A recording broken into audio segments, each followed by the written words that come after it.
पर बड़े हमले की तैयारी, B-2 बमवर्षक से मॉस्को पर हमला।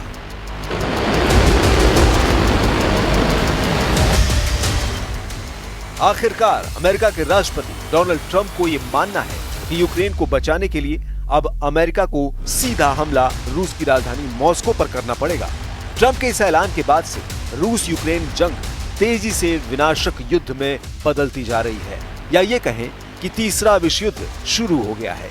हम आपको दिखाने जा रहे हैं कि जिस तरह से रूस ने 48 घंटे के अंदर यूक्रेन पर 1100 हमले किए हैं, उससे अमेरिका और नेटो के होश उड़ गए हैं। इधर अमेरिका के राष्ट्रपति ने मीडिया के सामने ऐलान कर दिया है कि मैं पुतिन से बेहद नाराज हूं और पुतिन यूक्रेन के लाशों का अंबार लगा रहे हैं। दावे तो यहां तक किए जा रहे हैं कि अमेरिका समेत नेटो के 31 देश मिलकर रूस पर सीधा हमला करने की जोर शोर से तैयारी कर रहे हैं। इधर रूस के विदेश मंत्री सर्गेई लावरोव और अमेरिका के विदेश मंत्री मार्को रूबियो के बीच हुई मीटिंग में कोई नतीजा नहीं निकला है। खबर है कि अमेरिका B-2 बमवर्षकों से मॉस्को पर हमले कर सकता है। इधर कुछ खबरों में दावा किया गया है कि फ्रांस, जर्मनी, ब्रिटेन ने ट्रंप पर दबाव बनाते हुए रूस से जंग करने के लिए जोर शोर से तैयारी शुरू कर दी है। 15 साल में पहली बार ब्रिटेन और फ्रांस मिलकर दोबारा से स्टॉर्म शैडो मिसाइलें बनाने लगे हैं, जिसका टारगेट मॉस्को हो सकता है। सबसे पहले आप ये जान लीजिए कि अचानक रूस पर हमला करने के लिए ट्रंप क्यों तैयार हो गए हैं। ट्रंप ने दिया B-2 बमवर्षक को ऑर्डर, मॉस्को पर बड़े हमले की तैयारी।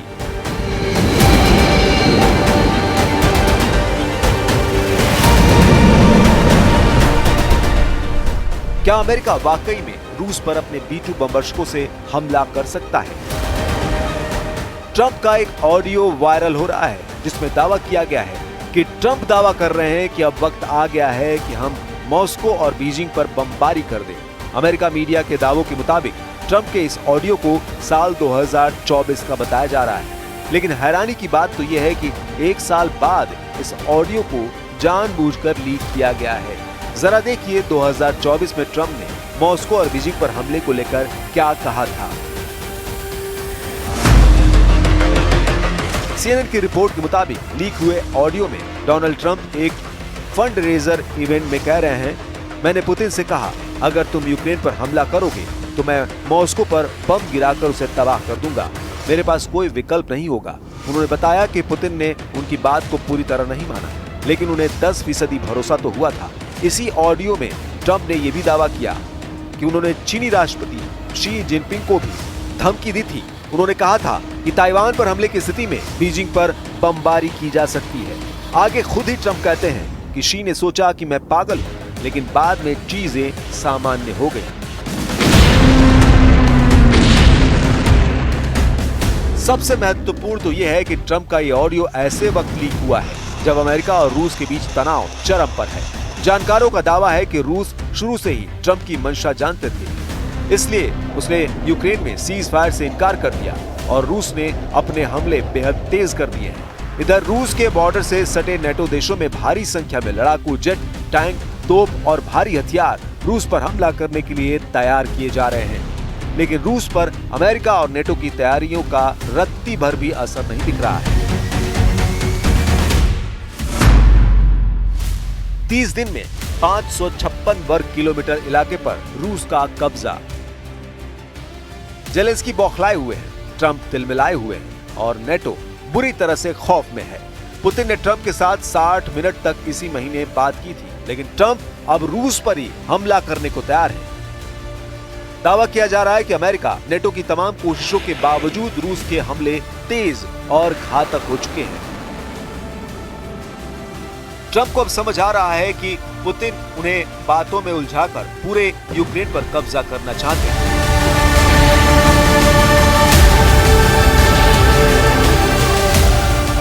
जो आंकड़े सामने आ रहे हैं वो हैरान करने वाले हैं। रूस ने बीते कुछ समय से यूक्रेन में अपने हमले तेज कर दिए हैं। रूस ने कुछ हफ्तों में ही यूक्रेन में कई भीषण ड्रोन और हवाई हमले किए हैं। इसके साथ साथ रूस जमीन पर भी आक्रमण बढ़ा रहा है।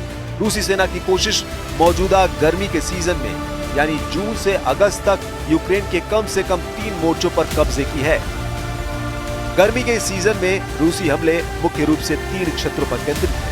ये क्षेत्र है उत्तर पूर्व में रूस की सीमा से लगा सुमेर क्षेत्र, 2 पूर्वी शहर पोक्रोवस्क और कोस्तियंतिनिविका और तीसरा मोर्चा पोक्रोवस्क पश्चिम है।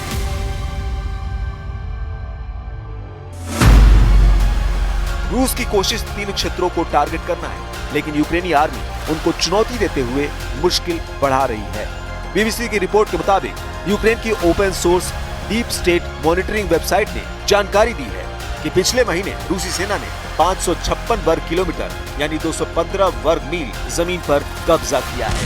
ये इस साल का रूस का जमीन पर सबसे बड़ा कब्जा है।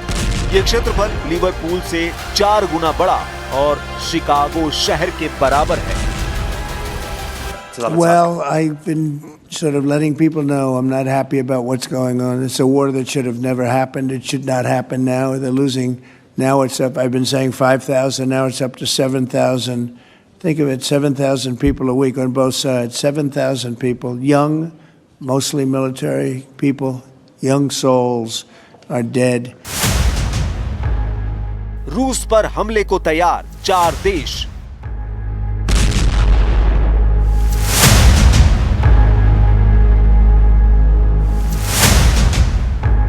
फरवरी 2022 अब तक रूस यूक्रेन के 1,61,000 वर्ग किलोमीटर इलाके पर कब्जा कर चुका है। ये यूक्रेन की कुल जमीन का लगभग 27% है। लेकिन उसके बावजूद जिस तरह से पुतिन ने ऐसा किया है, यूक्रेन की जमीन पर जहां जहां रूसी सेना के कदम पड़ते जाएंगे, वो जमीन रूस की होती जाएगी। इस ऐलान ने यूक्रेन के साथ साथ अमेरिका समेत नेटो के 32 देशों के होश उड़ा दिए हैं।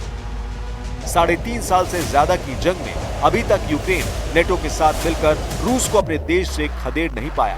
इधर पुतिन ने जब से ऐलान किया है कि उनकी ओरेस्ट्रिक हाइपरसोनिक का उत्पादन 3 गुना ज्यादा बढ़ा दिया गया है।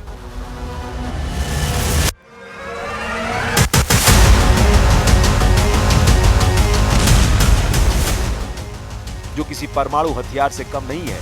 इस खबर ने नेटो पर भारी दबाव डालना शुरू कर दिया है। इसलिए नेटो ने सोचा कि कहीं ज्यादा देर न हो जाए, उससे पहले रूस से मुकाबला करने के लिए बम बारूद का पूरा इंतजाम कर लो। हम आपको बता दें, इसी को लेकर राष्ट्रपति ट्रंप ने नेटो के हेडक्वार्टर हेग में ऐसा वॉर प्लान तैयार किया है जो बेहद खतरनाक होने जा रहा है।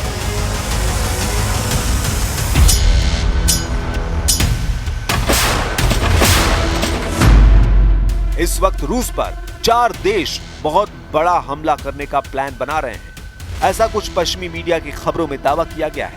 24 और 25 जून को हेग में नेटो की मीटिंग के बाद रूस पर बहुत बड़े हमले का खतरा बढ़ चुका है। दावा किया जा रहा है कि जिस तरह से 1 जून को रूस के 5 एयरबेस पर यूक्रेन की खुफिया एजेंसी SBU ने सफलतापूर्वक रूस के 41 लड़ाकू जेट और बम वर्षकों को तबाह किया है, उसके बाद से रूस पर हमला करने की हिम्मत नेटो में आ चुकी है। पहले आप ये जान लीजिए, रूस पर 4 कौन-कौन से देश हैं जो बड़ा हमला करने के लिए उतावले हो रहे हैं। ये 4 देश हैं America, France, Germany, Britain. America के राष्ट्रपति ट्रंप ने 36 घंटे पहले धमकी दी है कि हम यूक्रेन को बचाने के लिए मॉस्को पर भयंकर बमबारी कर सकते हैं। ट्रंप ने यहाँ तक कहा है कि रूस को हमने बहुत मौका दिया है, लेकिन पुतिन यूक्रेन में लाशों का अंबार लगा रहे हैं और अब हम रूस के इन खूनी हमलों को रोकने के लिए रूस से जंग को तैयार हैं। वहीं फ्रांस के राष्ट्रपति इमैनुअल मैक्रों ने कहा, हम किसी भी कीमत पर रूस के हाथों यूक्रेन को हारने नहीं देंगे। अब वक्त आ गया है कि हम सब मिलकर यूक्रेन को बचाएंगे और रूस से मुकाबला करेंगे। वहीं जर्मनी के चांसलर फ्रेडरिक मर्ज ने 2 टूक कह दिया है कि रूस से अब जंग होना जरूरी है। हेग में फ्रेडरिक मर्ज ने कहा था कि अब वक्त आ गया है कि नेटो अपने नए घातक हथियार और टेक्नोलॉजी को रूस के खिलाफ इस्तेमाल करें।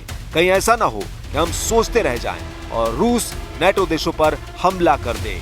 वहीं ब्रिटेन के पीएम स्टारमर काफी वक्त से कह रहे हैं कि रूस का टारगेट यूक्रेन नहीं बल्कि नेटो देश और यूरोप है। ब्रिटेन इस वक्त यूक्रेन को बहुत बड़ी मात्रा में भारी हथियार और मिसाइलें दे रहा है। ब्रिटेन भी रूस से दो हाथ करने के लिए उतावला हो रहा है।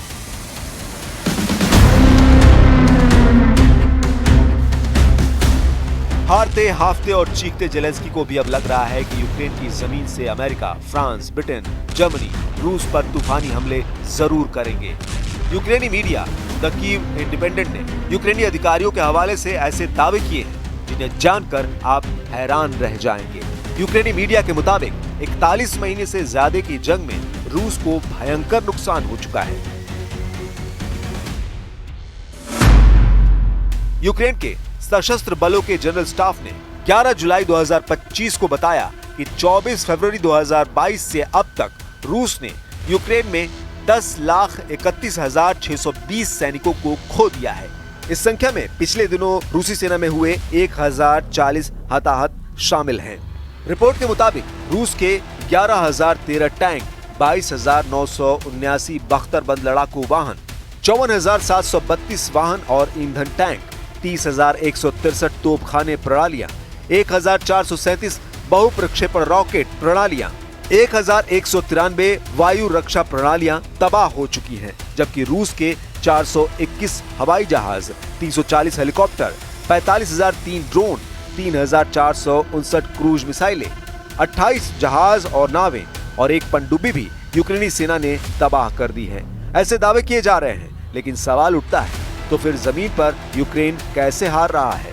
इधर दूसरी तरफ यूक्रेन के लिए एक और बुरी खबर उत्तर कोरिया से आ रही है।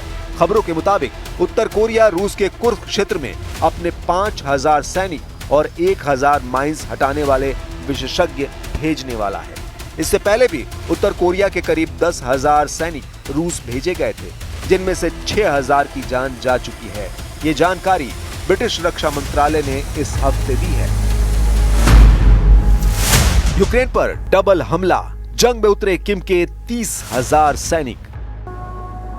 रूस ने पूर्वी यूक्रेन में सेना के 2 शहरों पोक्रोवस्क और कोस्टियंटिनिवका के पास घुसपैठ की है।